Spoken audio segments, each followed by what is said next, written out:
Hey crew, it's Pitt, and I'm back with some more esoterica. Today we are diving back into the works of Carl Jung. This is Mysterium, Conjuntionis. We are reading aloud and discussing as we go along the various points brought to light by the text. It is not the format for everyone, but people do find value in it, so you are more than welcome to tag along as we continue our exploration. Before we begin, however, if you are unfamiliar with me, any of my unconventional beliefs, or if at any point in time I lose you in terminology, there will be several playlists linked in the corner above. In the box down below, along with the original source material, the link for my book where I teach you to do magic and live responsibly, and the links to get in contact with me directly so that you can get a better understanding of who I am and why I say the things that I do. With that being said, we are going to dive in and continue our exploration of the Mysterium Conjuntionis with Chapter 5, Part 5. The Psychological Interpretation of the Procedure. The answer to this question concerns us very closely because here we come upon something that is of particular interest to modern psychology. The question in question comes from here, right? What is the psychological meaning of the procedure? The adept produces a system of fantasies that has a special meaning for him. Although he keeps within the general framework of alchemical ideas, he does not repeat a prescribed pattern, but following his own fancy, devises an individual series of ideas and corresponding actions which, it is evident, have a symbolic character. This is mostly true. There are, however, some things that are permanent, right? How you envision it can change. We talked about that quite often. I will use my example once again. Let me go ahead and pull it up where y'all can see. All right, so here we have 7 chakras represented by these 7 colored balls, and the 8th chakra is this big one right here. The big one is comprised of both the positive and the negative. Now, that is something that cannot be disputed. I understand people will dispute it. I understand that people's understandings may be different. This is a better understanding. But how that plays out, that's a little bit adjustable, right? I use the 7 colors of the rainbow because that makes absolutely perfect sense, even to the point where if you go up here, it appears white, and if you go down here, it appears black. All of it makes absolute logical sense. But you can do this order in exactly the opposite direction, or you can mix up these little balls in whatever way that you want to. The thing that is going to be non-adjustable is the fact that there are going to be 7 of them. The thing that is going to be non-adjustable is that there will be an 8th one on the outside. If those things are missing, you're not doing it correctly, right? You may have a lesser understanding, which will allow you to do things, but that doesn't mean that it's going to be the most effective, right? That's what I'm concerned with. If it comes to light that it's actually more effective to deal with 5, I will adjust to 5. If it comes out that it is more effective to deal with 9, I will adjust to 9. I am at 7, or 8 really, because that is the most effective that I have found. I have found nothing more effective than that. I am all about efficiency. And so I stand upon the things that I say, but it is entirely subjective. Other people have had some benefit from it. I cannot claim full credit for even that, right? Like, I can relay information. How that gets executed is not entirely up to me. I can say that the things that I have written down have all worked for me in the manner in which I did it, with no extras necessary. You don't have to have any wands, right? You don't have to have sage bundle. You don't have to have any of the stones that I use, right? You don't have to have any of that. The only thing necessary for this is sheer force of will and the determination to get it done. All of the extra stuff you can use. You can use them to a varying degree of effect depending upon what they are, right? Wands have their place. Dowsing rods have their place. Stones have their place. They are tools. You can use tools. As a matter of fact, that's why we have tools, so that you can use them. The tools are adjustable. The fact that there's energy is not. Right now, I understand that that is not going to be the technical definition of energy. The technical definition of energy is the conversion of effort into work, right? Basically. This is not that. This is a free, available source of energetic distribution, I guess would be the best way of looking at it. It's there around you in potential all the time, just the exact same way that the electrical outlet back there is holding potential electricity, right? I have a couple of things plugged into it, but if I plug my phone into that charger right there, the potential becomes actualized. It is something that is actually moving. That is actually energy, right? That is being produced, work being produced from the potential. It is the same with this, but we don't have a way to measure it, so scientists are like, you can't use the word energy. I don't give a fuck what they say. They deny that this is even a possibility, and I'm definitely on the other side of that particular peccadillo.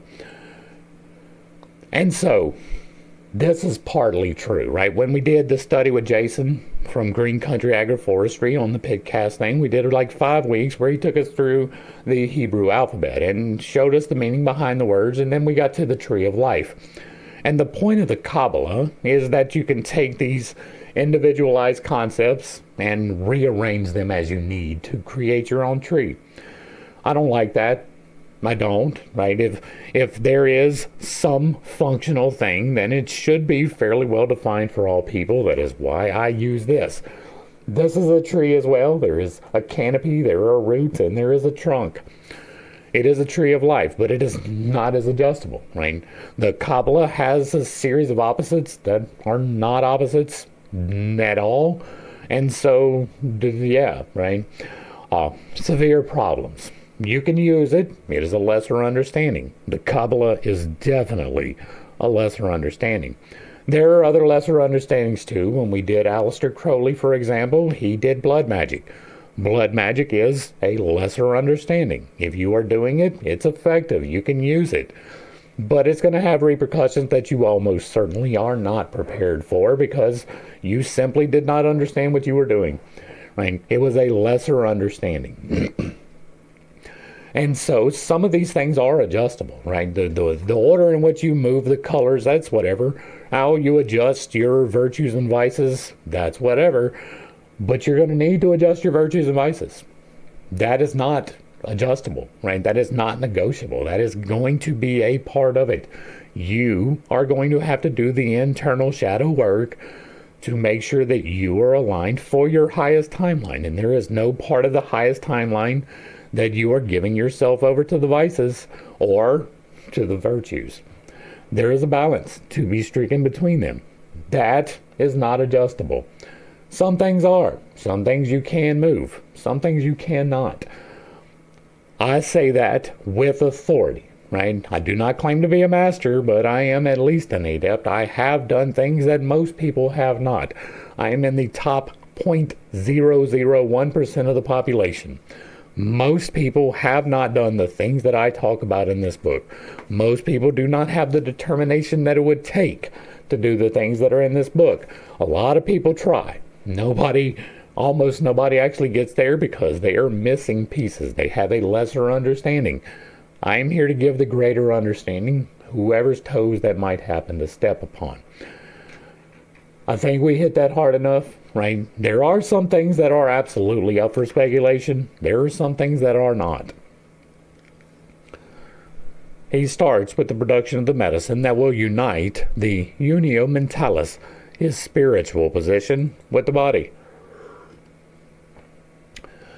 I would not say start, right? There is a process by which you will produce that medicine, but it is well along the path, right? There are 7 steps before you get access to the 8th. You go through love and wrath, lust and chastity, gluttony and temperance, greed and charity, pride and humility. And then when you get up here to sloth and diligence, that's when you get to create the medicine, right? Now, it's not even going to be the most effective, right? If you are producing it here on the way up, it's not going to be the most effective, right? You're going to need to go up to your hope and despair and then come back down all the way through. And then this process coming down, balancing your virtues, if you were following my advice, it can go either way, right? That is one of the adjustable parts. On the way back down, once you have balanced half of the stack at least, and you are working on the other half of the stack, that medicine is going to be produced. It will, and it is part of the process. If you are taking the time to do the meditative work, and it is work to do the meditation, if you are taking the time to do the meditative work, you will get the medicine. It will come. It will not be the beginning of the process at all. Right now, that is with the caveat that there may be a traumatic event, some kind of a shock event that kickstarts this, right? I would even say, most people who begin their spiritual experience, it is on the backside of a traumatic event. In that case, that medicine, that medicine gets dispensed without your will, right? When you're born and when you die, it is dispensed in traumatic events. It is part of the adrenaline process, and so it is going to be dispensed. That can be life-altering. That is, generally speaking, when people start trying to seek these things. And so that is the caveat on that, right? It can be sparked from it, but you will not receive it immediately upon beginning this process. Just so you're clear, right? That may be a problem with a lot of these other people. They are expecting something right away. And patience is one of those balancing points, right? That is the balancing point, particularly between sloth and diligence. Taking the correct action in the correct time means sometimes you have to wait for the thing that you desire. Back to the text. The ambiguity already begins here. Is the corpus his human body or the chemical substance? Yes, there is no ambiguity. You just don't understand. The chemical substance is produced from your human body, particularly from a small grain of rice-sized thing that can be mistaken for a grape pip that is residing inside of your brain. A lot of people think that drinking water calcifies it. That is stupid. That doesn't happen. There is a calcification process, but that's atrophy. You are not using the muscle, so therefore the muscle does not get the proper exercise. Apparently it is, to start off with, his living body, which everyone knows has different desires from the spirit. That is mostly true, right? Now, that is again with the caveat that you are not upon this path. Once you are upon this path, once you are on the downstroke for sure, right? This one you may be misaligned, but once you are coming back down the path, that is no longer true. Right? My desires for my body are the same as for my spirit. My spirit desires that I exercise every day. I am doing so. My spirit desires that I spend time in prayer and meditation every day. I am doing so. My spirit desires a wide variety of things, and I listen to my spirit, and my body is in accordance with it. And so, to start off with, sure, you're not going to be in alignment. But the process is to bring you into alignment, so therefore the goal is to do so, to bring yourself, your body, into accordance with what your soul, not your spirit, actually wants. Right? Now, desires from the spirit, we talked before. Where's my pen? Right? We got the pen analogy, conscious, unconscious. You mostly have not conscious decisions, right? Most of it is going to be non-conscious. Part of it is going to be conscious. Through this process, you move that slider down this way, and then there's more conscious actions. The spirit is on the other side of that, right? You make the decisions. The spirit makes recommendations, right? This side will say, you should do this. You shouldn't do this. This side will say, I will do this. I won't do that, right? Based upon those recommendations and which one you feed. This is desires of the spirit. And so if you are getting your desires from the spirit, from the positive side, and then you make the decision to listen to the positive side, then you bring your body into accordance with the desires of the spirit. All right. But hardly has the chemical process got underway than the body is what remains behind in the retort from the distillation of the wine. And this phlegm is then treated like the subtle body of the soul in the purgatorial fire. Purgatorial fire, you say? That's interesting. Like it, the residue from the wine must pass through many subliming fires until it is so purified that the air-colored quintessence can be extracted from it. I will point out that this is the procedure, right? Pass through many subliming fires. The first one is going to be love and wrath. The second one is going to be lust and chastity. And then you get all the way up here at the top, and that one's color like the sky. I wonder if maybe that's got some significance in it. They're colored even. This singular identity, simply postulated and never taken as a problem, is an example of that participation mystique, which Levi Bruhl very rightly stressed as being characteristic of the primitive mentality. The participation mystique is the instinctual nature of humans to align themselves with fantastical imaginations, right? When you are hearing the hero story, you identify with the hero. You don't really identify with the victim. That is participation mystique. You are placing yourself into that position through empathy, not sympathy, but empathy. And so that is what is being talked about here. Let's see what footnote 106 is. Levi Bruhl's view has recently been disputed by ethnologists, not because this phenomenon does not occur among primitives, but because they have not understood it. Like so many other specialists, these critics prefer to know nothing of the psychology of the unconscious. Without knowing specifics of these ethnologists and what they are saying, I would agree. Right? Science has a tendency to dismiss the things that they cannot quantifiably define, right? You can't look at me.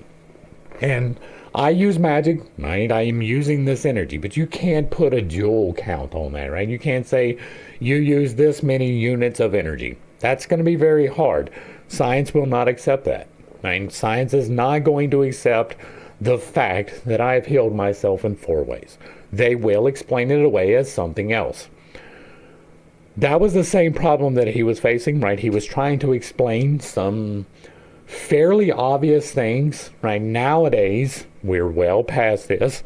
We have that understanding, right? What he was talking about, he may not have had definitionally correct quite yet, but it does happen, right? It is a thing, and even if you are a primitive, it still happens there, right? They still identify themselves with the fantastical element of whatever it is, and that is the main contention, right?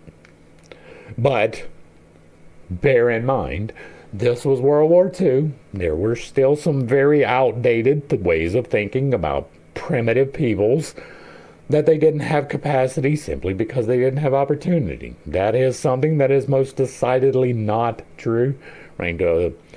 We use the prophet Isaiah all of the time because it's a problem with prophecy that you can't explain things that you do not understand. And so if I took Isaiah from the Bible and I put him right here next to me, we would be looking at a glowing rock. There would be a voice that comes from the glowing rock.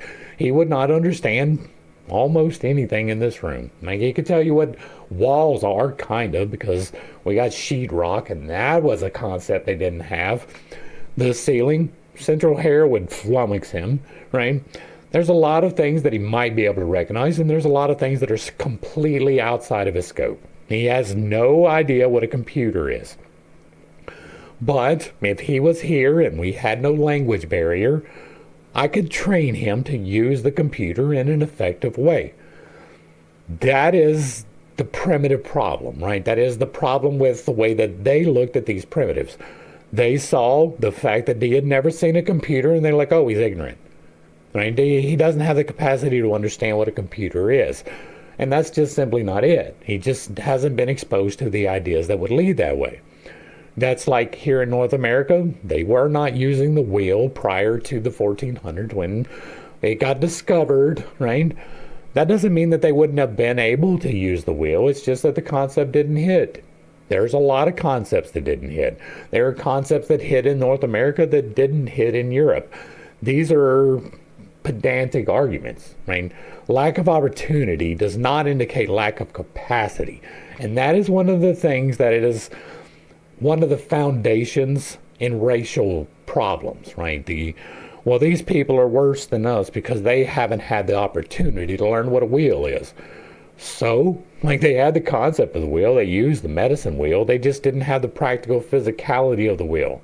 They hadn't figured out how to make it happen.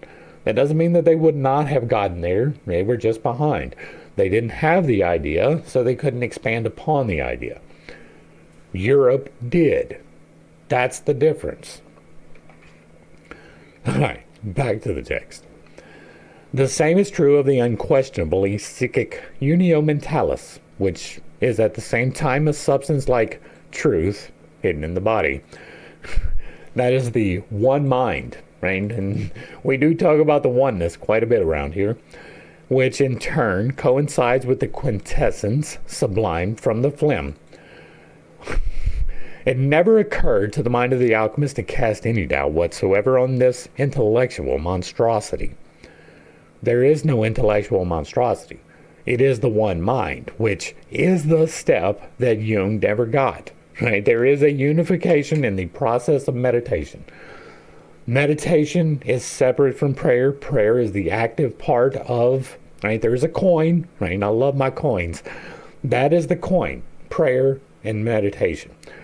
Prayer is the active part of it. If you are thinking in any way, shape, or form whatsoever, you're in prayer. If you are asking for things, if you are being thankful for things, if you are moving the energies, if you are contemplating, all of that is prayer. Meditation is the removal of your active mind from yourself. It is the blanking of your mind and allowing God to talk back to you. It is the quieting. If you are talking, you are not meditating. If you are thinking, you are not meditating. That is one of the problems that Jung didn't have. He never achieved the oneness, right? Now, that is separate from this release of the medicine, right? That part occurs fairly low in the stag. Now, I cannot tell you when that was for me, but it was definitely well before I had balanced anything. And I achieved the oneness through meditative practices well before I achieved any of the balancing. And so you can do that straight off the top. But that is the fundamental key for the understanding of all the rest of it. If you are thinking, you are not meditating yet. Give it some more time. We naturally think that such a thing could only happen in the dark Middle Ages. As against this, I must emphasize that we, too, have not quite got out of the woods in this respect, for a philosopher once assured me in all seriousness that thought could not err. Wrong.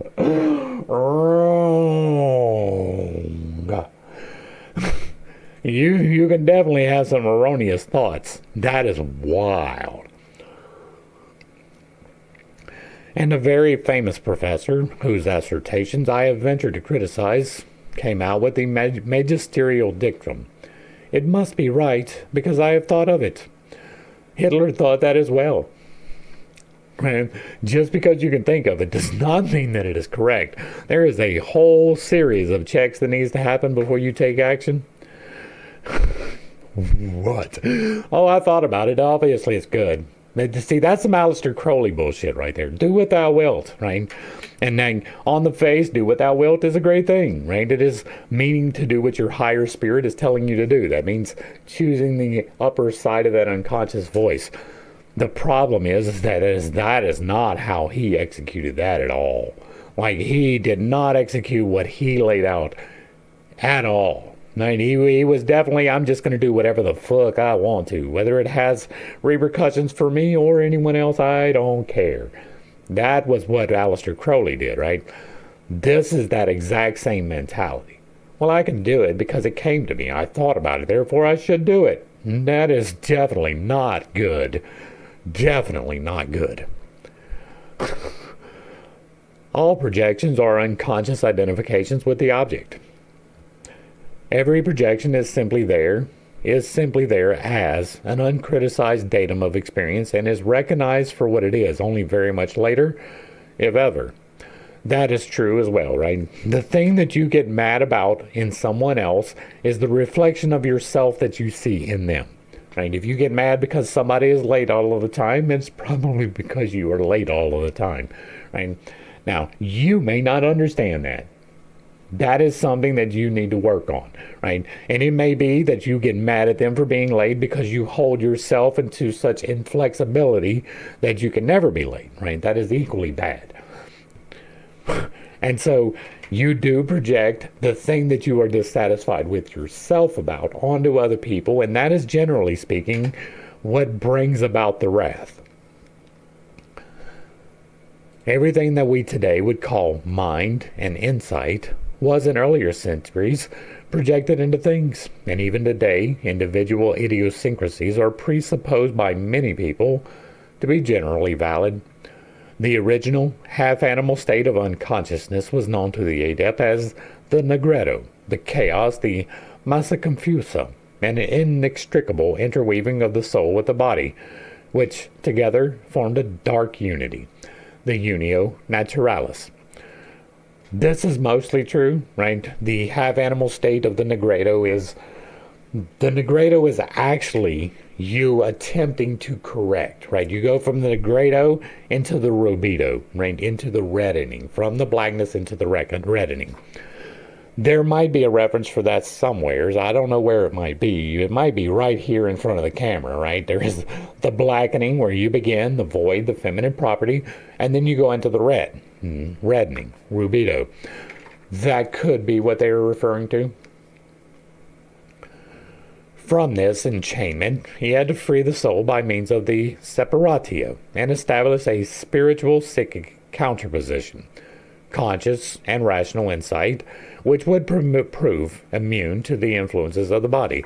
That is balancing the vices, right? Piece by piece, separating your soul from the carnal knowledges. Now, I am fully convinced that there is a time for all of the vices, right? You are meant to have sexual union, just not with everyone. You are meant to feel wrath, just not all of the time. You are meant to be greedy, just not all of the time, right? There is a balance to be stricken. This balance is this process. It is separating from the baser desires, right? If you are constantly mad, it is coming to the realization that you are constantly mad and starting to apply love as the counterbalance to that in your life. Starting to understand that the balance between wrath and love is kindness. And by acting with kindness, you can bring yourself into balance. That is the first position, in my estimation, of how you go about balancing yourself. This is that. This is exactly what this is talking about. Going from the dark, the feminine properties here on the bottom, right? And then slowly working your way up the stack, taking the time at each one of the intersections to balance yourself. And the easiest way that I've found is not to focus on the virtues yet. Right? The virtues come a lot more naturally, when you focus on the vices. Right? It is easier to identify where you are angry than it is to identify where you are misplacing love, which is how you balance love, right? Not everybody is worthy is not quite the right word, right? But not everybody is aligned with betterment. And if they are not aligned with betterment, giving them love is a waste. And I know waste is a big word, but you should invest in the betterment of humanity at all times with other people, even if they are not aligned. But that does not mean that you have to take them into your inner circle or confide in them or any of those things. You should be separating yourself from balancing, or separating yourself from by balancing the virtues and the vices. But it is easier to begin with the vices because they are easier to identify. It is easier to identify where you will get mad. It is easier to identify where you have sexual desire. It is easier to identify the things that you eat that are not healthy for you. Right? Each step along the way, it is easier to identify the vice. Then, as you work back down, you're like, okay, where am I giving too much faith? Right? Too much hope? Where am I being a little bit too diligent? Where am I a little bit too humble, right? You come back down the stack and then you identify the virtues and you balance through that. And so that is the process of separatio, right? You are separating yourself from those baser desires. establishing a spiritual psychic counterposition, conscious and rational. We have talked about that through this entire process, which would prove immune to the influences of the body. Now, that is the baser urges of the body, not necessarily you just get to deny cancer, right? But such insight, as we have seen, is possible only if the delusory projections that veil the reality of things can be withdrawn. The unconscious identity with the object then ceases, and the soul is freed from its fetters in the things of sense.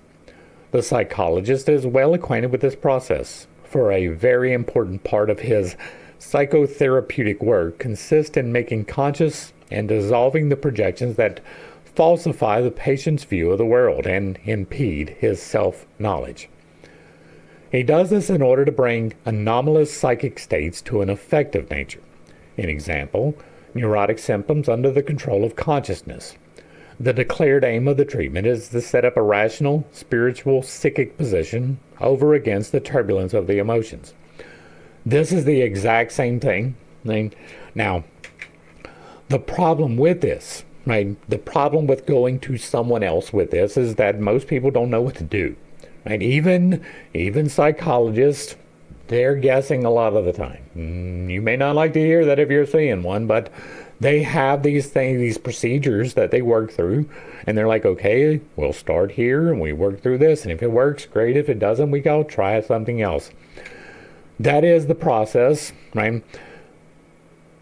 Trying to achieve spiritual enlightenment or balancing yourself is going to be difficult if you are going to a source that has not done it, right? Jung here had not done it. He did not know about the other side of this process. He knew intellectually what all of this means. He never got to the practical application. He never turned that intelligence into wisdom. I see you, Jason. He never took the time to chew on it, right? To digest it, to make sure that it was feeding him correctly. There is a step that you have to take that is beyond rationality, and that can be too much for some people, for most people even, especially if you tend towards the more scientific side of things. If it was not for the extra things that I have experienced, I may not have ever gotten here. But because of that, I have gotten here, and because I have gotten here, I can see these things through a different lens than most people. You should seek help, right? That is not what I'm trying to say. But not every psychologist is aligned correctly. Not every psychologist is using correct methods. Many of them are Freudian based. Freud did not have a good idea of what he was doing. He had no concept whatsoever of the spiritual side of it at all. Right? At least Jung was trying to reconcile, to bring into unification. Freud did not. Freud had no clue about this side of things, and because of that, his insights are a lot less effective than they could be. I mean, his entire psychological outview is blaming someone else, and that is simply the wrong way to look at it. All right, let me get back to the text. I'm getting off track here. Projections can be withdrawn only when they come within the possible scope of consciousness. Outside that, nothing can be correct. Thus, in spite of all of his efforts, Dorn was unable to recognize the, for us, blatant projection of psychic contents into chemical substances and thereby dissolve it. I would venture to guess that Dorn was probably better at it than Jung was. We have seen through this study, right, through this book, that Dorn knew what he was talking about and that Jung doesn't, right? And that's not talking about psychological. That is talking about the spiritual side of this. Dorn has outlined things that absolutely make me believe that he at least had the throne room experience, and more than likely that he was probably in very great accordance with what I am here. We have not yet gone through the entirety of his work, so I cannot be firm about that. But from the things that have been quoted in here, Dorn knew what he was talking about. He was able to recognize things that Jung is not.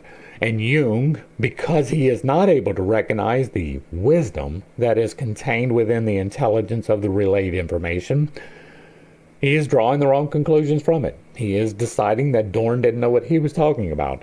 And I would venture to guess that it is probably exactly the opposite.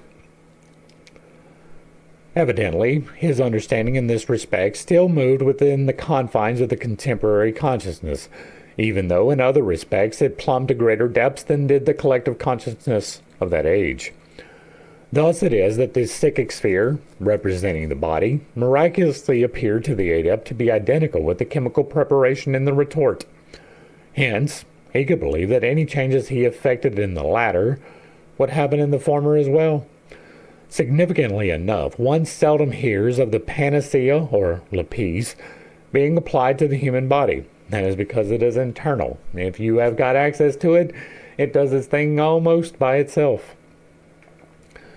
As a rule, the carrying out of the chemical procedure seems sufficient in itself. Yes, at any rate, it was for Dorn, and that is why his chemical kalium coincided with the heavenly substance in the body, the truth. There is a heavenly substance in the body that will lead you to the truth. For him, this was not a duality, but an identity. For us, they are incommensurables that cannot be reconciled because, owing to our knowledge of chemical processes, we are able to distinguish them from psychic ones. In other words, our consciousness enables us to withdraw this projection. And once again, I will point out that he is simply wrong. Right? What Dorn was describing, right, he had to couch in the language of chemicals. He had to couch in the language of the church. Because if he did not, he got to die, quite painfully most likely. And so there was a requirement in his time, in his location, to say it with veiled language. It was not an option that he had, it was a requirement that he faced. And so he had to couch it. But it is obvious to anyone that has gone through the process that he had been through the process. This chemical process is released internally. It is not something that you create externally. It is something inside of you. And so Jung does not have the understanding that would have allowed him to experience this. And so he thinks that Dorn is wrong when Dorn is actually relaying good information. And once again, I haven't read all through Dorn, and there was at least one point of contention, right? Dorn used blood. Blood is a bad idea every single time. But in his day and age, at that point in time, that understanding was pretty much non-existent. It may be that he experimented with it to see what would happen. I do things like that, right? The fact that I picked up these dowsing rods was because of that. There's the tarot cards is because I was willing to try things, right? I'm not going to try blood magic. I know what happens there. And so it is possible that he tried that and discovered the repercussions, right? Back to the text. The list of ingredients to be mixed with the kalium gives us a glimpse into the nature of the psychic contents that were projected. In the honey, the sweetness of the earths. Footnote 107. See Theranebian, manna, etc. Honeydew or maydew occurs in Paracelsus. We dealt with that quite extensively in the last video, so we're not going to deal with it as much here. We can easily recognize the balsam of life that permeates all living, budding, and growing things. The balsam of life is dimethyltryptamine. It is the chemical substance that is released during this process. It is the thing that heals. It is the balsam. It expresses, psychologically, the joy of life and the urge which overcome and eliminate everything dark and inhibiting. Agreed. Where spring-like joy and expectation reign. Spirit can embrace nature and nature spirit. The Caledonia, a synonym for the philosophical gold, corresponds to Paracelsus's magic herb, Kyrie. Carianthus kyrie. Like this, it has 4-petaled yellow flowers. Kyrie, too, was related to the gold since it was called aurum potabile. It therefore comes into the category of the Paracelsan Anida, perfectus from below upward. magical plants, which are collected in the spring and grant long life. Footnote 108. That is German. We'll be back at 110. There are plants that can help you live longer. That is true. Rosemary and thyme are great examples. Mint's another one. There's many other ones that help balance you. Right? Chili, like chili peppers, the various cayenne and whatever. Like there's all kinds of chemical substances that grow occurring naturally in plants that do indeed have health benefits. Right? Now, there's a big difference between long life and eternal life, and that distinction has been made here. Right? We have seen several times before where it is not, and seeking immortality is not what you are supposed to be doing. But there is nothing wrong with taking part in some things that may bring you a long life. Like, I want to be here. I'm fully and thoroughly enjoying my life, even if circumstances are not aligned where I would like them to be necessarily. I'm still enjoying my life. I enjoy this studying here every day. I enjoy the procedure of everything. I enjoy all of my people in my life. I enjoy my exercise. Like, I'm having a great life. I want to be here for the next 50 years. I don't want to be here for another 100, right? I'm almost 50. If I live to 100, that is a long life. I expect it to be full, right? And so that would be nice, but there would not be a whole lot past 100 years old that I would care to experience. Back to the text. Dorn himself, in his Conjuntionis Paracelsi Chemicae de Transmutation Metallorum, commented on Paracelsus's De Vita Longa, where this information can be found. Celandine was one of the most popular curative and magical herbs in the Middle Ages, chiefly on account of its yellow milky juice, a remedy for non-lactation. It was also called enchanter's nightshade. That is interesting, right? Because what is nightshade? It is the primary belladonna that most people would be familiar with. I think tomatoes are another one. But, I mean, most people aren't familiar that tomatoes are the belladonna. That's why I use the other way. But nightshade is extremely toxic, right? Any derivative of nightshade, as far as I am aware, is extremely toxic. And so, for this panacea to be labeled a nightshade is wild to me. But, I mean, whatever. Like the Kyrie, it owes its singular significance to the quartinity of its gold-colored flowers, as Paracelsus points out. Footnote 110. And the spagyric makes of the four a harmonious whole, as the flower Kyrie shows.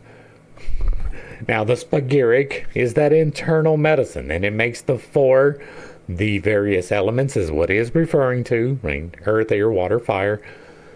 That is what he is referring to with the four a harmonious whole, as the flower Kyrie shows. That would be the cross, right? That does not necessarily give those properties to the flower. It might, right, but not necessarily.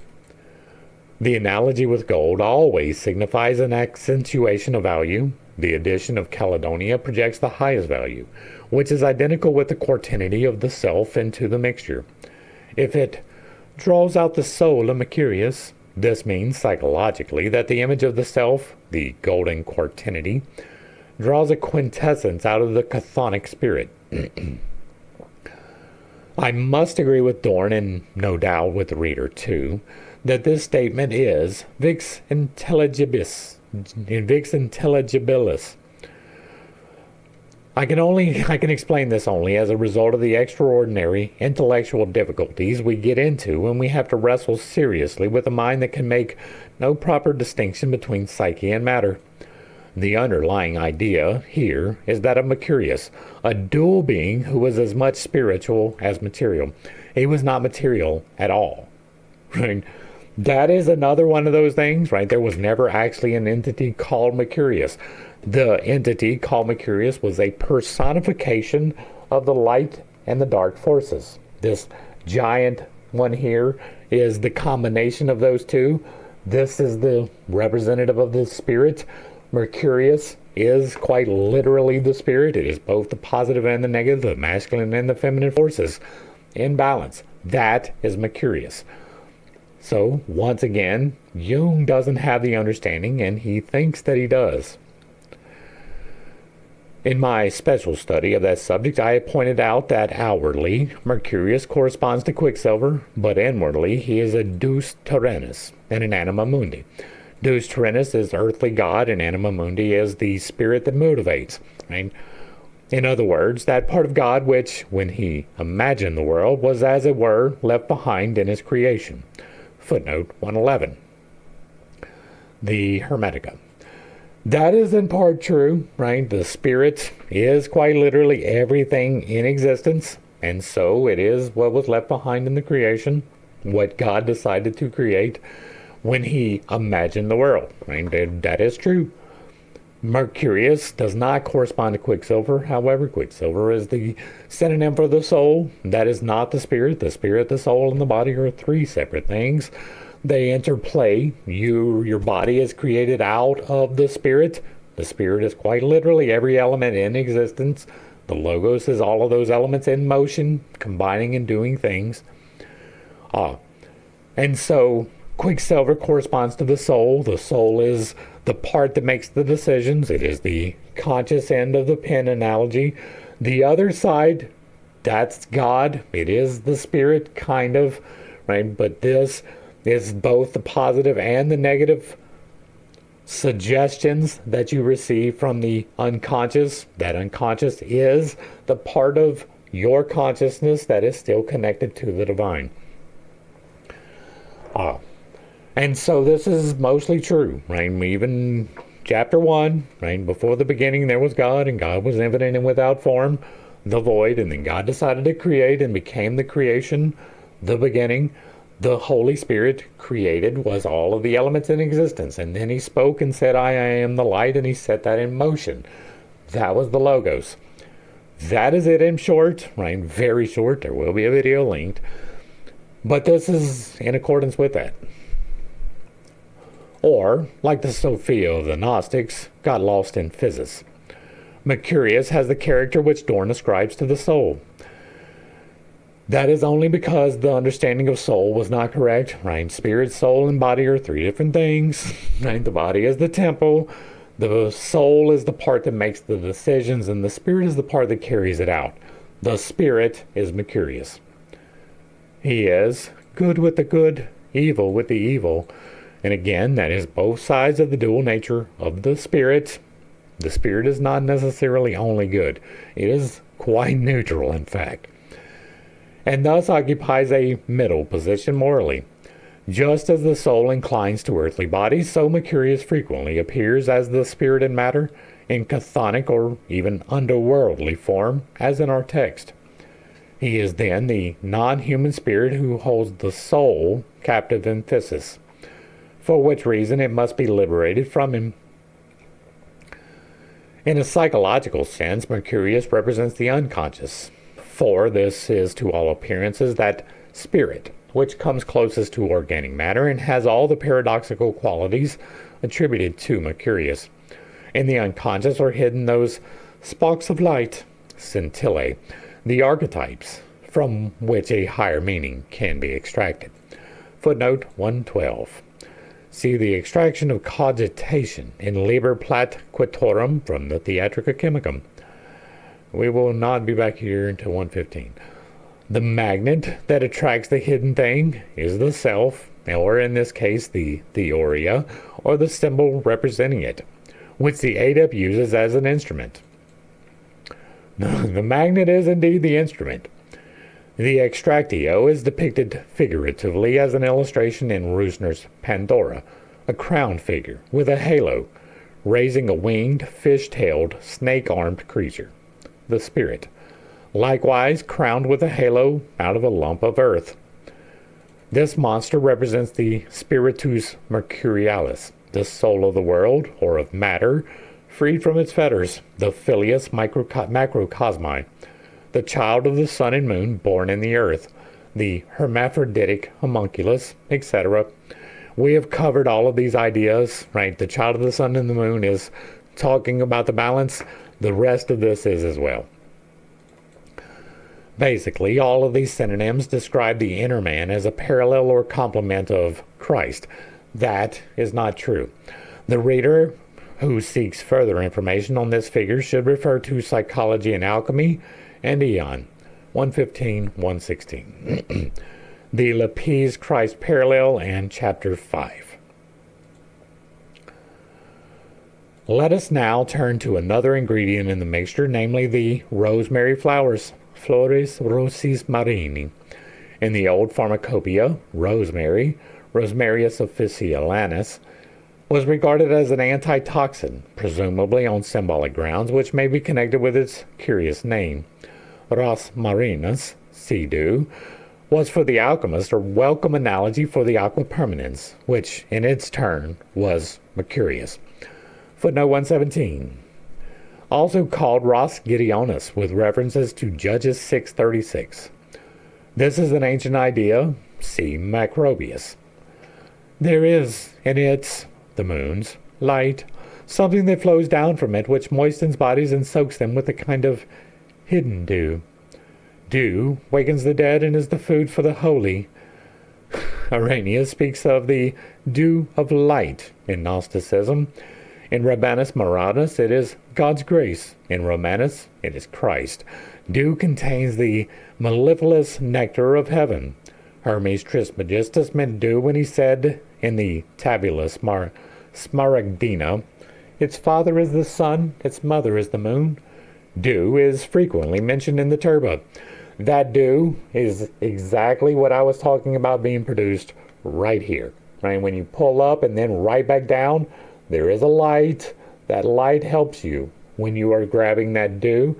That dew will indeed do a lot of things. All right, back to the text. But what lends rosemary its special significance is its sweet smell and taste. Rosemary is a wonderful substance, right? I used to use it in here. I don't anymore. I'm just using thyme, turmeric, and cayenne these days, and honey, of course. Honey is the binder. It is the key. It really works. Rosemary is an antifungal, antibacterial. It produces thyme oil in a different way than is produced in thyme. And so it has slightly different properties, but they are very good ones. It is tasteful. I don't know that I would call it sweet. But maybe somebody else did. I mean, smell could be considered sweet, but I don't know about the taste. The sweet odor of the Holy Ghost occurs not only in Gnosticism, but also in ecclesiastical language. Footnote 118. I have not had a smell associated, right? I have at least walked onto the path. I have healed myself through the results that I have gotten from this path. There is no smell associated with, right? We did the video the other day and I was like, I'm going to test that out. I did. I have gotten no results. I will continue to test just in case I did something wrong.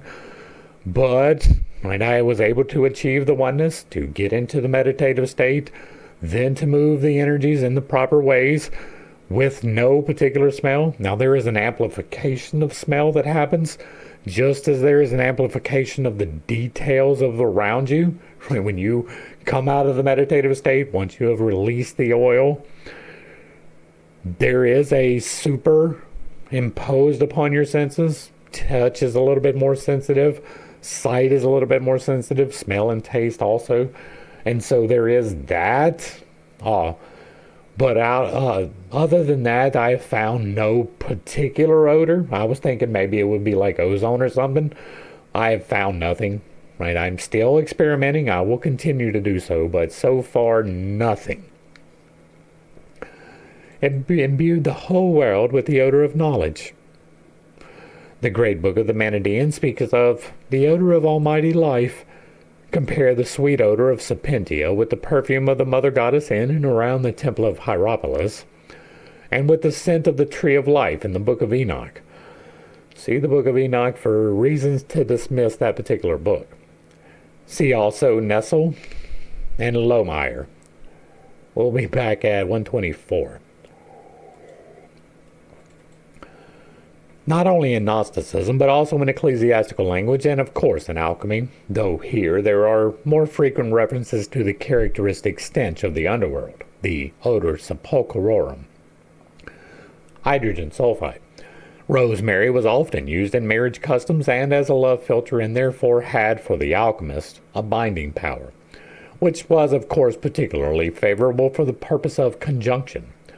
Thus, the Holy Ghost is the spiration, binding Father and Son. Just as in alchemy, he occasionally appears as the ligament of body and soul. That is the exact same reference. The exact same thing. Body is the representative of the Son. The soul is the representative of the Father. It is the individualized piece of the divine that is you, right? And then the binder between body and soul is the Spirit. We have already talked about that. The Holy Ghost is just another name for that. This is the exact same analogy, with no differentiation whatsoever. It is the exact same thing. It would be the exact same thing if it said salt and mercury, or quicksilver, and instead of Holy Ghost, it had sulfur. It would be the exact same analogy. These different aspects of rosemary signify so many qualities which are imparted to the mixture. Mercurialis is a magic herb too. Right now, remember there is a difference between mercurialis, this word, mercurialis, the entity of the above and the below, and mercury. Those are three separate things, even though they sound the same. Mercurialis is a magic herb too, but unlike rosemary, it is connected not with love, but with sexuality, and is another binding power, which, as we have mentioned, can even determine the sex of the child. I am going to once again say that that is not true. Right now, that is not emphatically not true, just probably not true. The red lily, as the quintessence of sulfur, represents the male partner in the alchemical marriage. The Cervus rubus, who unites with the Fomina candida. With this figure, the Adeb mixed himself into the potion, so to speak. Not so to speak. Intricately linked. And, to make the bond inviolable, he added human blood as a further ingredient. That is a bad idea, right? Now, allegorically, you are using your blood to move things around. Physically, if you are doing physical alchemy and you are using blood, you're doing it wrong. Being a special juice with which pacts with the devil are signed, once again, I will refer you to Exodus, and it would magically consolidate the bond of marriage. This peculiar mixture was then to be united with the heaven of the red or white wine, or of Tartarus. And I will point out once again that this red can be mistaken for this black. That is what this is. Right? The white wine is the top. The red wine is really black. It is really, really dark red. Right? The calum, or blue tincture, as we have seen, was concocted from the phlegm, that is this one all the way at the top, of the wine, or sublimated from the wine stone. The wine stone is going to be your heart, that is the philosopher's stone. Just as the phlegm is in the residue, in the bottom of the vessel of the evaporated wine, so Tartarus, the underworld and realm of the dead, is the sediment or precipitate of a once living world. In Kunrath, Sal Tatari Mundi Maioris is identical with Sal Saturni and Sal Veneris. Footnote 120. I think we're back at 123, but yeah, we're not there yet. It contains, or is, the Scintilla Anima Mundi. Tartar is the Sal Sepente, that is, salt that thinks. Sal Saturni refers to Kronos enchained in Tartarus. I will point out once again that there is a very high likelihood that this solar system that we are in is actually a binary, and that Saturn once was illuminated, and that when it was illuminated, it had different responsibilities and is assigned to it now. There are other places to look for that particular connection with people with more authority than I have. But it is fairly likely. Plutarch identifies Typhon with Tartarus. Footnote 123. Isis and Osiris. All right, we're back at 124. This is in agreement with the malefic nature of Saturn. Right? That malefic nature was not attributed to him in the beginning. It was attributed to him after a specific period of time, pretty much everywhere on the planet at the exact same time. It is definitely a rabbit hole that is worth investigating. Sol Tatari, therefore, has a sinister, underworldly nuance reminiscent of death and hell. Saturn, lead, is one of the best-known synonyms for the prima materia, and hence is the matrix of the Filius Philosophorum. This is the sought-for celestial substance, the calum, etc. What are we to think of this most peculiar filter? Did Dorn really mean that these magic herbs should be mixed together and that the air-colored quintessence should be distilled from the Tartarus? Or was he using these secret names and procedures to express a moral meaning? The second half of this. He was using these secret names and procedures to express a moral meaning because if he stated it plainly, the Catholic Church would remove his life. My conjecture is that he meant both. I do not hold that, right? I do not doubt that he did physical alchemy. I do doubt that there would be anything necessarily beneficial that came from this particular substance. For it is clear that the alchemists did in fact operate with such substances and thought processes, just as, in particular, the Paracelsus physicians use these remedies and reflections in their practical work. But if the adept really concocted such potions in his retort, he must surely have chosen his ingredients on account of their magical significance. He worked accordingly with ideas, with psychic processes and states, but referred to them under the name of the corresponding substances. With the honey, the pleasures of the senses and the joy of life went into the mixture, as well as the secret fear of the poison, the deadly danger of worldly entanglements. With the Caledonia, the highest meaning and value, the self, as the total personality, the healing and whole-making medicine, which is recognized even by modern psychotherapy, was combined with spiritual and conjugal love, symbolized by rosemary, and, lest the lower chthonic element be lacking, mercurialis, added sexuality, together with a red slave moved by passion. Footnote 124. Such was the significance of the rubus in the art of geomancy, much practiced in Dorn's day. Symbolized by the red lily and the addition of blood through in the whole soul. There is a step that is red. It is just before sexuality. All this was united with the azure quintessence, the anima mundi extracted from inert matter, or the God image imprinted on the world. A mandala produced by rotation. Footnote 125. 125 is, concerning the rotation of the mandala, see, concerning mandala symbolism. We will not be back here. Well, yeah, we will. Okay. That is to say, the whole of conscious man is surrendered to the self, to the new center of personality, which replaces the former ego. I do not agree with that. I believe that it is an expansion of the ego, right? That the pen analogy is exactly that. The ego is the thinking part. The unconscious is the connection to God. And that by proper alignment and intentionality, you can move your consciousness farther into the unconscious, taking further control and thereby creating a new center of personality. It is an expansion of the ego and not a replacement. Just as, for the mystic, Christ takes over the leadership of consciousness and puts an end to a merely ego-bound existence, that would not be for the mystic, right? That would be for the church.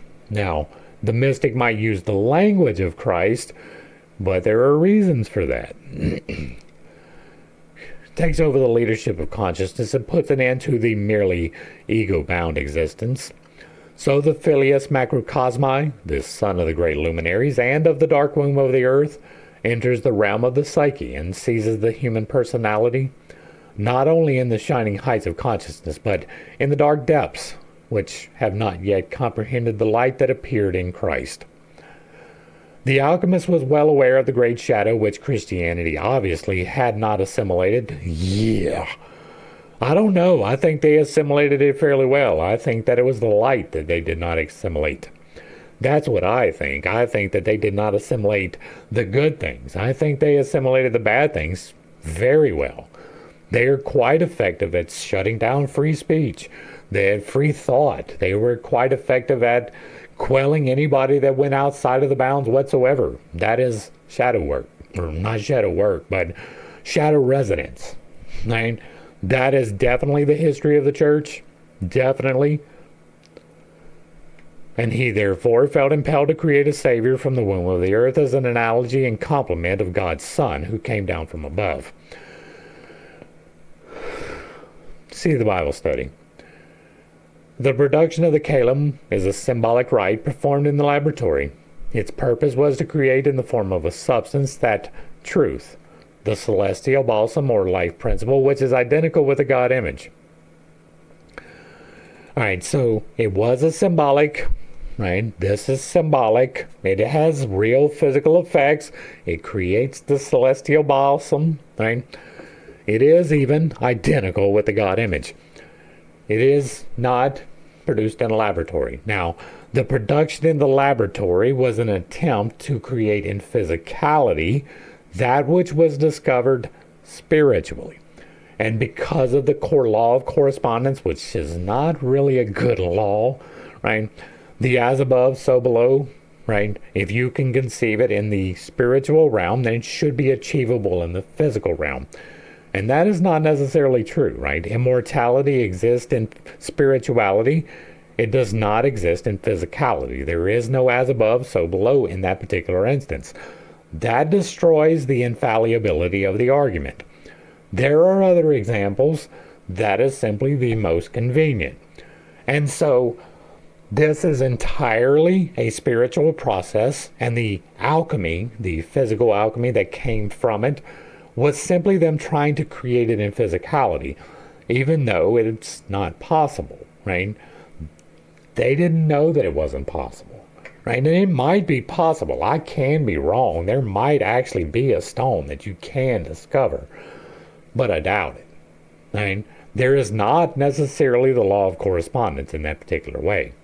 There are laws of creation. Correspondence is not one of them, for a reason. And the correspondence is actually a function of the law of response. Psychologically, it was a representation of the individuation process by means of chemical substances and procedures, or what we today call active imagination.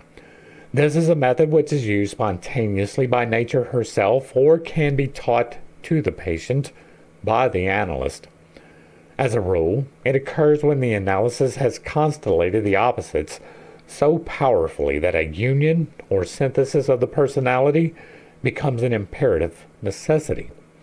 Such a situation is bound to arise when the analysis of the psychic contents of the patient's attitude and particularly of his dreams has brought the compensatory or complementary images from the unconscious which so insistently before his mind that the conflict between the conscious and unconscious personality becomes open and critical. When this confrontation is confined to partial aspects of the unconscious, the conflict is limited and the solution simple. The patient, with insight and some resignation or a feeling of resentment, places himself on the side of reason and convention. Though the unconscious motifs are repressed again, as before, the unconscious is satisfied to a certain extent because the patient must now make a conscious effort to live according to its principles and, in addition, is constantly reminded of the existence of the repressed by annoying resentments. But if his recognition of the shadow is as complete as he can make it, then conflict and disorientation ensue, and equally strong yes and no, which he can no longer keep apart by a rational decision. He cannot transform his clinical neurosis into the less conspicuous neurosis of cynicism. In other words, He can no longer hide the conflict behind a mask. It requires a real solution and necessitates a third thing in which the opposites can unite. Here, the logic of the intellect usually fails, for in a logical antithesis, there is no third. That's not true, right? The logical antithesis is the balance of the elements, right? There is, right? Love and wrath are two sides of the coin. There is a third, right? The balance between those is kindness. The lust and chastity are two sides of that, but there is a third, sacred union. Gluttony and denial, that is a part of it, but there is a third. That would be moderation, right? There is a third for every single one of the steps. There is, in a logical antithesis, a balance between the opposites. Between black and white, you have gray, right? Between red and yellow, you have orange. There is a logical balance point for every opposite. Now, that requires you to define what that is going to be. That's one of the problems that I have, right? There's a couple of these that may not be defined quite correctly in the balancing point, right? I've already corrected one of the vices, right? I used to talk about gluttony and temperance. Well, temperance is really kind of the moderation point for all 7 of them, and so that doesn't work. It's really about denial. It is about denying the earthly consumption, right? Not the desire, that would be lust, but the consumption, that is gluttony. There is a difference between the two. And so there is a balance between that. It is moderation, right? Eating the appropriate thing in the appropriate way to get to the appropriate place. Fueling yourself appropriately. That is the balance. That is the third. The solvent can only be of an irrational nature. In nature, the resolution of opposites is always an energetic process. She acts symbolically in the truest sense of the word. Footnote 126. The word is a throwing together. Doing something that expresses both sides, just as a waterfall visibly mediates between above and below. And again, this is a bad analogy. There is no mediation in a waterfall, right? There is action, but it's not mediation. Mediation is a flow in both directions. Mediation is a balancing between two forces. There is no balancing happening between water and water. There's a balancing happening between water and gravity. That is not the same thing, right? If there is a flow between two vessels that are contained and they equilibrate between them, then that is this, right? That would be mediation, right? If you're heating one vessel, that is going to create flow into the other vessel if they are connected, right? That is how power generation works, right? We heat water. That is how we make electricity. We heat water here. It goes through the system and it moves an impeller of some type, and that creates static resistance, which then creates the electricity. That movement of the pressure from this heating spot to this cooling spot is a mediation between the waters contained in that pressure vessel. It is the same in your air conditioner, right? There is a cycle that happens: condensation, evaporation, precipitation, and I forget the fourth one. I should know this. I went to school for it, right? But there is a process by which these things happen. That is a mediating process. Water falling from high to low is not a mediating process. It is not relieving pressure inside the vessel and removing it somewhere else, unless you look at the entire ecosystem, which is a thing, but it's not really a good expression, right? This would not be a good expression of mediation. The waterfall itself is then an incommensurable third. Again, not a good analogy. Like, the analogy between the points here is a much better one. In an open and unresolved conflict, dreams and fantasies occur which, like the waterfall, illustrate the tension and nature of the opposites and thus prepare the synthesis. This process can, as I have said, take place spontaneously or be artificially induced. In the latter case, you choose a dream or some other fantasy image and concentrate on it by simply catching hold of it and looking at it. You can also use a bad mood as a starting point and then try to find out what sort of fantasy image it will produce or what image expresses this mood. You then fix this image in the mind by concentrating your attention.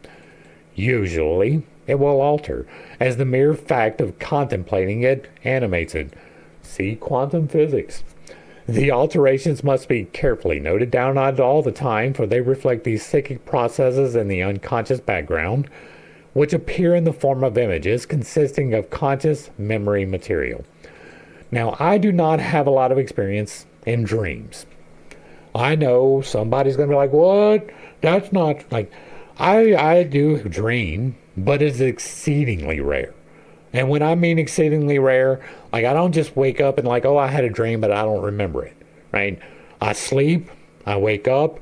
There is no point by which I have any recollection whatsoever of having a dream. If I do dream, it is vivid. I remember all of the details, right? There is no equivocal, no point in between that for me. It is either I am not dreaming at all, or I am dreaming in vivid detail. And generally speaking, if I dream it, it has significance in my life fairly soon. Right? I've not received prophecy necessarily. Right? There have been, however, things that I, through reflection, might have taken that way if I would have paid attention.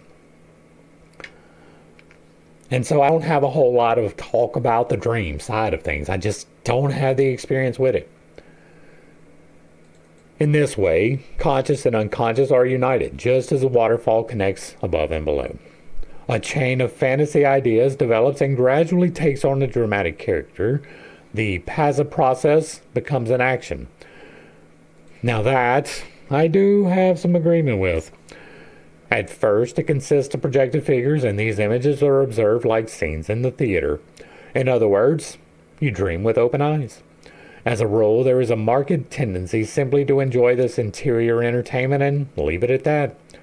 Then, of course, there is no real progress, but only endless variations on the same theme, which is not the point of the exercise at all.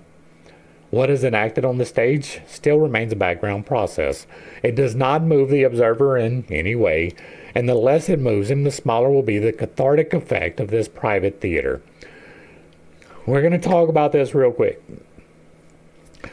I say quite often that people choose depression, right? And that sets people off, but somebody gets hurt. Somebody gets helped every single time that I mention it. So I'm going to mention it. When you are in a state of depression, you do not understand that. Somebody else comes to you and is like, hey, you haven't taken a shower. I can smell you. You're looking a little bit pale. When's the last time you've eaten? Right? Somebody else makes you aware that there is this problem. Once you are aware that there is a problem, that problem becomes your responsibility.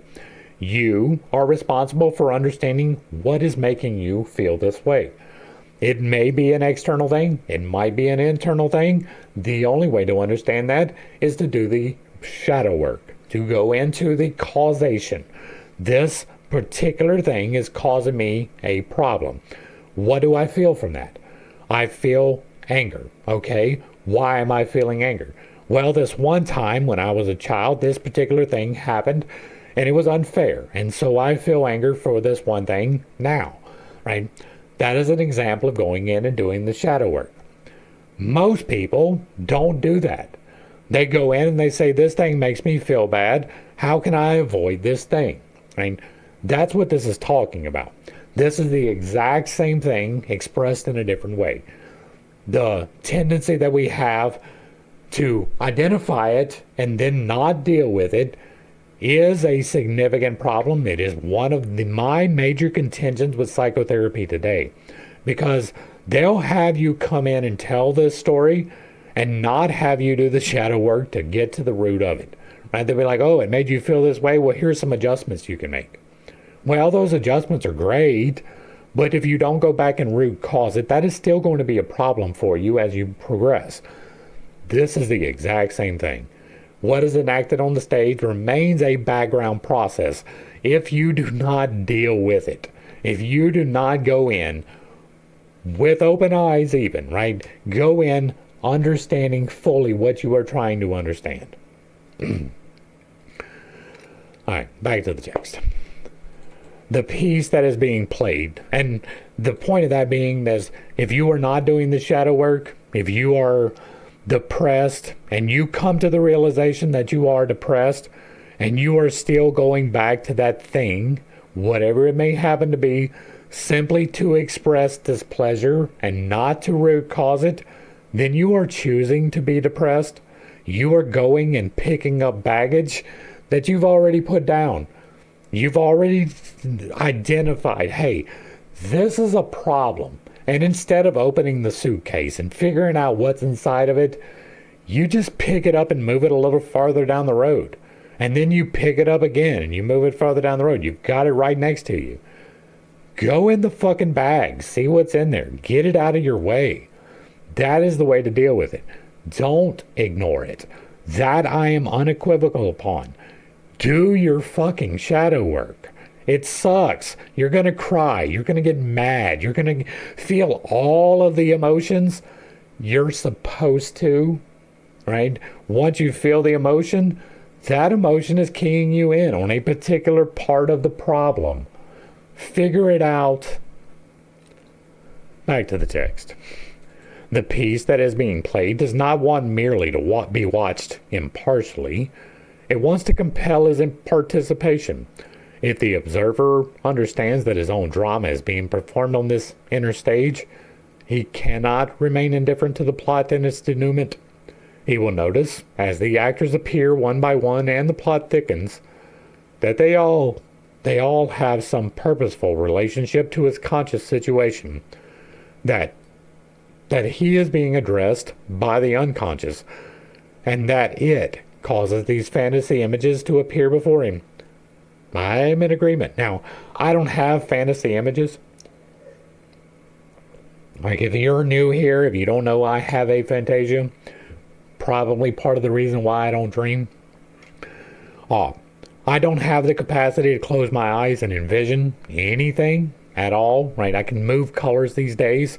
That is a new progression for me. It took 48 years to get there. Right. And I'm getting to the point where I'm repairing some of these things through the things that we talk about in this book, but I still don't have the capacity to close my eyes and envision a blade of grass or a box or whatever. Right. I simply just cannot do it. I'm working on it. I'm trying to get there. I'm just not there. I can do colors. That is the extent of it. Right. I can willfully pull up the color of red, the color orange. That I can do. But other than that, nothing. And so I don't have experience with fantasy images. All of it to me is a cognitive effect, right? Like, I can close my eyes and I can tell you where everything in this room is. If you ask me, where is this specific thing? I can tell you down to inches where it's going to be located if nobody has moved it, right? But I do that without seeing it, right? I know where it is spatially, cognitively, on an instinctual level, right? I can tell you it's here next to this far away from the wall. That I can do, but I do not see that. And so for me, this entire process has nothing to do with images, right? It probably will for you. I am on the exceedingly small end of that scale. Almost nobody has aphantasia. And so you might, right? You might not have this ability. If so, take heart in the fact that it is not intrinsic to the process.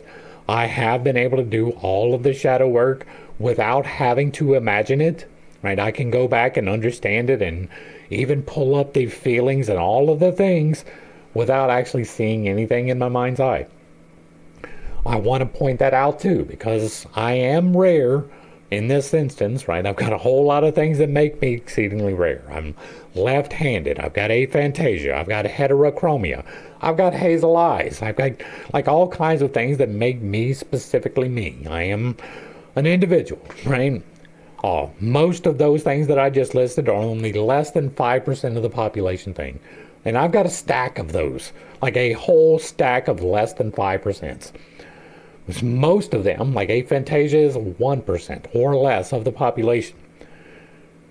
All of that is just to say that you can do these things, even if you are afflicted.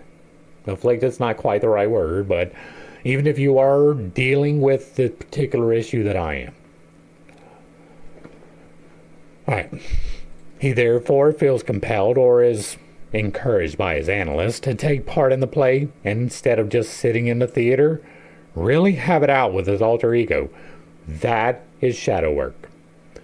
For nothing in us ever remains quite uncontradicted, and consciousness can take up no position which will not call up, somewhere in the dark corners of the psyche, a negation or a compensatory effect, approval or resentment. The process of coming to terms with the other in us is well worthwhile, because in this way we get to know aspects of our nature which we would not allow anybody else to show us, and which we ourselves would never have admitted. Footnote 127. Relations between the ego and unconscious. There will be things that you are not going to like. I can guarantee that, not knowing who you are. I can guarantee that, not knowing a single thing about you in particular. There will be, if you are honestly going through this process, some things that absolutely disgust you about yourself. There will be some things that bring you so much shame that you are reticent to continue. There will be things that you will see and you will be so disgusted with yourself that you will not want to recognize it. You have to do so. You have to not only recognize it, but you have to accept that that is a part of you. If you cannot accept that you have the capacity for violence, for instance, you will never get past the capacity for violence. If you cannot understand that you do have the capacity for sexual deviation, you will never get past sexual deviation. If you do not have the understanding that you can overconsume things in the physical world, you will never get past overconsuming things in the physical world. If you cannot accept about yourself that it is a part of you, that you desire these things, then you can never overcome them. That is just as honest and open as I can possibly be to you. And what he is telling you right here is that if you cannot admit to yourself that you can do these things, that it is a part of you, you will not get fixed, right? And nobody else is fixing you. You are fixing yourself. That is intrinsic as well, right? I can give you a guidepost. I can show you signs. I can hold up a light. I can stand on the path. I cannot make you walk it. I do not even have the right to attempt to make you walk the path. I can merely show you that it is there. You have to take responsibility in your own life. You have to take responsibility for your own timelines. You have to decide where you want to go. And then you have to actively decide to do so. Back to the text. It is very important to fix this whole procedure in writing at the time of its occurrence, for then you have oracular evidence that will effectively counteract the ever-ready tendency to self-deception. That is another thing, right? I do not do this, so I am recommending this without personal experience, but most people will find it beneficial to journey or to journal the journey, right? To write down all of these things. I know that that can be exceedingly difficult, especially if you deal with some of the darker aspects, right?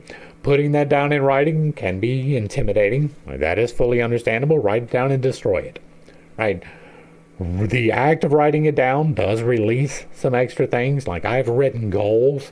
I didn't really write my shadow work. I was not at the level of understanding that I am at now. Then it would have been useful for me to do so, right? That is why I'm recommending it, even though I have not done it. I'm at the point where I don't need to, right? I have the capacity to self-reflect, even the ugly shit, to understand that I do not make the correct decisions all of the time, even on the path of enlightenment, even as an adept, even as someone who has physical results. I still have the capacity to self-deceive. I still have the capacity to deny and do all of those things. But I am much better at it now, right? I am much better at identifying within myself the things that I don't like about myself and to bring those into alignment. Writing it down, looking at it through an objective lens, and once it is written down, it is your subjective experience, but it becomes more objective through the experience of writing it down. You're kind of looking at it through a different lens, right? You're looking at it, even if you can write it this way, that would be even better. If you can write it with the unconscious talking, right, in the third person as opposed to the first person, as if you were observing yourself, that can bring a little bit more objectivity into it, and that is definitely something that can help. A writing commentary is absolutely necessary in dealing with the shadow because otherwise its actuality cannot be fixed. That is not necessarily true, right? I have done the work without writing it down. Now, that's writing it down. A commentary is not necessarily the same as writing it down, right? I have a commentary, but I don't write it down. Only in this painful way is it possible to gain a positive insight into the complex nature of one's own personality. And I agree with the caveat that everybody has a different experience and a different way of achieving the end goal, right? Some people need to write it down, some people don't. Some people need to express it aloud, some people don't. That is going to be subjective. That part you can adjust, right? The fact that you're going to have to work through all 7 virtues and vices, that I don't believe is adjustable. The order in which you do them, that is. The colors that are expressed and designated to them, I believe I have used a logical reason for, but that doesn't mean that you cannot find a logical reason for a different way of expressing it. That's going to bring us to the end of part 5. Hopefully I brought a little bit of enlightenment and not too much confusion to a somewhat difficult series of topics. I understand I hold some unconventional beliefs, and I do have a tendency to step on toes when I relay those. It is not intentional, but it is not something that I apologize for. This was a very productive video, right? I feel like I have expressed myself in such a way that I don't have to express a whole lot here, but there was a lot of meat in here, right? That is the point of these studies, to be able to extract the meat, to discuss them in a way that is beneficial for other people. Hopefully, that is what I have done. I understand that I do step on toes. I do not apologize for that. If you like what I'm doing over here, let me know down below. Give me a like, a share, a follow. Throw me a comment. Whether you agree or disagree with anything that was said, put it in the box down below. And if it remains respectful, it gets to remain up. If you really like what I'm doing over here, hit me with that super thanks. Consider joining for a membership, picking up a copy of my book where I talk about all of these things in better detail, or reaching out to me through any of the links provided down below. I am working on adding more. The website will be up soon with all of the details on the various ways of getting tarot readings and all of that thing outlined so that you can get what you need from me. That is going to include dowsing and energy work.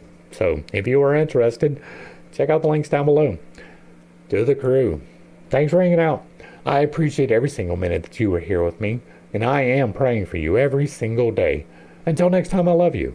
God loves you. You are perfect, whole, and complete just the way that you are. And this has been pittstake. Peace.